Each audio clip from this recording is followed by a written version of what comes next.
అనుకుంటే అక్కడ ఎవరు మిగిలరు. నువ్వు ఏమనుకున్నా ఏం ఫరక్ పడదు, నువ్వు ఏం చేసుకున్నా ఏం ఫరక్ పడదు.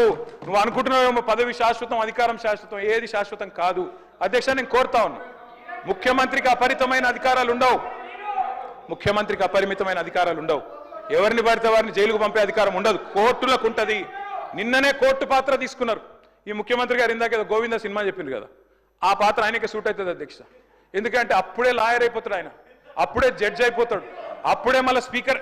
మీరు తీసుకునే నిర్ణయం వారు చెప్తారు, సుప్రీంకోర్టు తీసుకునే నిర్ణయం వారే చెప్తారు, ఉప ఎన్నికలు రావంటారు, ఎన్నికల కమిషన్ నిర్ణయాలు ఆయనే చెప్తారు. అధ్యక్ష, మీ బహుపాత్రలు మీకే సూట్ అవుతుంది తప్ప మా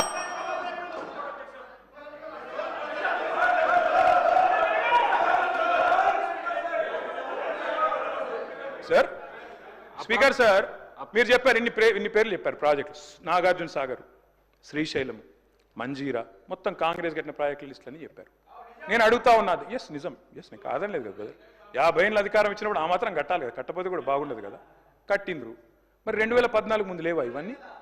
2014 ముందు వానలు పడలేదా? 2014 ముందు ఈ ప్రాజెక్టులు లేవా? మరి అప్పుడు ఎందుకు వండలేదు పంటలు? ఎందుకో కేసీఆర్ ప్రభుత్వం వచ్చినాకనే వండినాయి. ఇవాళ ఎట్లా మాట్లాడతారండి? సూర్యాపేట జిల్లాలో రేవంత్ రెడ్డి గారు, సూర్యాపేట జిల్లాలో దయచేసి మీరు వినాలి. రేవంత్ రెడ్డి గారు, నేను ఒక మాట అంటాను. మీరు నేను చెన్నై మీటింగ్కి పోయినాం, అక్కడ మీరు ప్రతిపాదన పెట్టిండ్రు.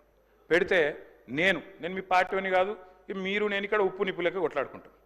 ఆడ పోయినాక నేను మిమ్మల్ని గౌరవించి మా ముఖ్యమంత్రి గారు చెప్పిన మాట కరెక్టు, 33% కాదు 36% ఇవ్వచ్చు అని చెప్పిన. ఎందుకంటే నాకు ఆ సంస్కారం ఉంది. హద్దులు దాటినాక, సరిహద్దులు దాటినాక నువ్వు మా ముఖ్యమంత్రి కాబట్టి నేను కాపాడాలి, నేను గౌరవించాలి, నీకు డిఫెండ్ చేయాలి, అది నా బాధ్యత. కానీ ఇక్కడికి వచ్చిన తర్వాత కూడా మీరు ముఖ్యమంత్రి పదవిలో కూర్చున్న తర్వాత కూడా గంత ఫ్రస్ట్రేషను, గని రంకెలేస్తే కుదరదు. ప్రతిపక్షాల మీద మాటలతో డైలాగులు దాడి చేస్తా, పంచ్ డైలాగులతో దాడి చేస్తా కుదరదు. పరిపాలన అంటే పంచ్ డైలాగులు కాదు. పరిపాలన అంటే ఇప్పుడు మీరు చెప్పిన కష్టాలన్నీ ఉంటాయి. పరిపాలన అంటే ఇప్పుడు మేము 2014లో మేము కూడా ఆడికి వచ్చినాడు, ఇవన్నీ కష్టాలతోనే మేము కూడా స్టార్ట్ చేసినాం. మెల్లమెల్లగా ఒక్కొక్కటి సెట్ చేసుకుంటేనే వీడి దాకా వచ్చినాం. I wish you the best Revanth Reddy గారు. కానీ దయచేసి మీరు అన్నారు కదా కక్ష సాధింపు లేదు. కక్ష సాధింపు లేకపోతే నేను అడుగుతున్నా అధ్యక్ష, ఎందుకు రద్దు చేసినారు అధ్యక్ష? మేము తెచ్చిన పథకాలని, మేము తెచ్చిన ప్రాజెక్టులను. అప్పటికే ఎయిర్పోర్ట్ మెట్రో టెండర్ అయిపోయింది. రేవంత్ రెడ్డి గారికి ఒకటే కోపం ఏంటంటే వీళ్ళు తెచ్చిరు, నేను రద్దు చేయాలి. చేసి పారేసిండు. ఓకే, నో ప్రాబ్లం, ప్రభుత్వం మీది, మీ ఇష్టం.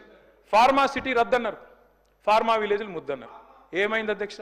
మీ సొంత నియోజకవర్గం రేవంత్ రెడ్డి గారు కొడంగల్లో ఏం జరిగింది? ఈరోజు నేను అడుగుతా ఉన్నా అధ్యక్ష, ముఖ్యమంత్రి గారు తప్పు కాదు, ఆయన బిజీగా ఉంటాడు సహజంగానే. ముఖ్యమంత్రి అంటే ఆయనకు నిజంగా కూడా 18 గంటలు కాదు 24 గంటలు పని చేసినా కావాల్సినంత పని ఉంటుంది. కానీ ఏం జరిగింది రేవంత్ రెడ్డి గారు? మీకు మరి లగచర్లలో ఒకటి పెట్టాలనుకున్నప్పుడు ఏం చేయాలా? మీరో, మీ బ్రదరో, లేకపోతే మీ నాయకులో అందరు కలిసి కాన్ఫిడెన్స్లో తీసుకొని వాళ్ళను అట్లా కాదు ఇట్లా అని ఒప్పించి మంచి జరుగుతుంది మనకని చెప్పి ఒప్పించి చేయాలి. కానీ మీరేం చేసిండ్రు? వాళ్ళు ధర్నాలు చేస్తే పట్టించుకోవాలి, రాస్తారోకలు చేస్తే పట్టించుకోవాలి. 9 నెలలు అక్కడ టెంట్ పడితే పోయినోళ్ళు లేరు, అడిగిన వాళ్ళు లేరు. ఆఖరికి అధికారులు పోతే లొల్లైంది. ఆ లొల్లిని మాకు కంటగట్టి మేమేదో చేసినామంటే నేను రేవంత్ రెడ్డి గారికి విజ్ఞప్తి చేస్తున్నా, మీరు